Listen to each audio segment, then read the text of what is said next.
ഹരിപ്പാട് സുബ്രഹ്മണ്യ സ്വാമി ക്ഷേത്രത്തിൽ കാണിക്ക എണ്ണുന്നതിനിടെ മോഷണ ശ്രമം നടത്തിയതുമായി ബന്ധപ്പെട്ട് ദേവസ്വം ബോർഡ് വാച്ചർ പിടിയിലായ സംഭവത്തിൽ അന്വേഷണം ഊർജിതമാക്കി. Devaswom employees front Haripad group പ്രസിഡന്റായ കുമാരപുരം പൊത്തപ്പള്ളിത്തേക്ക് വൈഷ്ണവത്തിൽ രാകേഷ് കൃഷ്ണനാണ് പിടിയിലായത്. ഇയാൾ പ്രാദേശിക കോൺഗ്രസ് നേതാവാണെന്ന് സൂചനയുണ്ട്. ഹരിപ്പാട് ദേവസ്വം അസിസ്റ്റന്റ് കമ്മീഷണർ ജയലക്ഷ്മിയുടെ നേതൃത്വത്തിലാണ് ഇയാളെ പിടികൂടിയത്. ക്ഷേത്രത്തിലെ ആനക്കുട്ടിലിൽ ജനുവരി മാസത്തിലെ കാണിക്ക എണ്ണുന്നതിനിടെയായിരുന്നു സംഭവം. അസിസ്റ്റന്റ് കമ്മീഷണറുടെ നേതൃത്വത്തിൽ 20ഓളം ജീവനക്കാർ കാണിക്ക തുക എണ്ണി തരംതിരിച്ച് കെട്ടുകളാക്കി പെട്ടികളിൽ സൂക്ഷിച്ചിരുന്നു.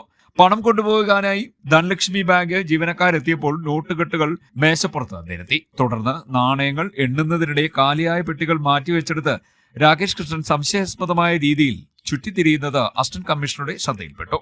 ഇവിടെയുണ്ടായിരുന്ന പെട്ടികൾ ഇയാൾ മാറ്റിക്കൊണ്ടുപോകാൻ ശ്രമിച്ചതോടെ അസിസ്റ്റന്റ് കമ്മീഷണർ തടയുകയും പെട്ടി കമഴ്ത്തിയിടാൻ നിർദ്ദേശിക്കുകയുമായിരുന്നു. പെട്ടി കമഴ്ത്തിയതോടെ 20 രൂപയുടെ 100 വീതമുള്ള 10 കെട്ടുകളും 500 രൂപയുടെ 12 കെട്ടുകളും 10 രൂപയുടെ ഏതാനും നോട്ടുകെട്ടുകളും പുറത്തുവന്നു. ആകെ 32,000 രൂപയാണ് പെട്ടിക്കുള്ളിൽ ഒളിപ്പിച്ചിരുന്നതെന്ന് ദേവസ്വം അധികൃതർ പറയുന്നു. ഉടൻ തന്നെ ഹരിപ്പാട് പോലീസിനെയും ദേവസ്വം ബോർഡ് അധികൃതരെയും വിവരമറിയിച്ചു. രാകേഷ് കൃഷ്ണനെ സസ്പെൻഡ് ചെയ്യാൻ ദേവസ്വം ബോർഡ് അധികൃതർ സബ് ഗ്രൂപ്പ് ഓഫീസർക്ക് നിർദ്ദേശം നൽകിയിട്ടുണ്ട്. CDN news Harippad.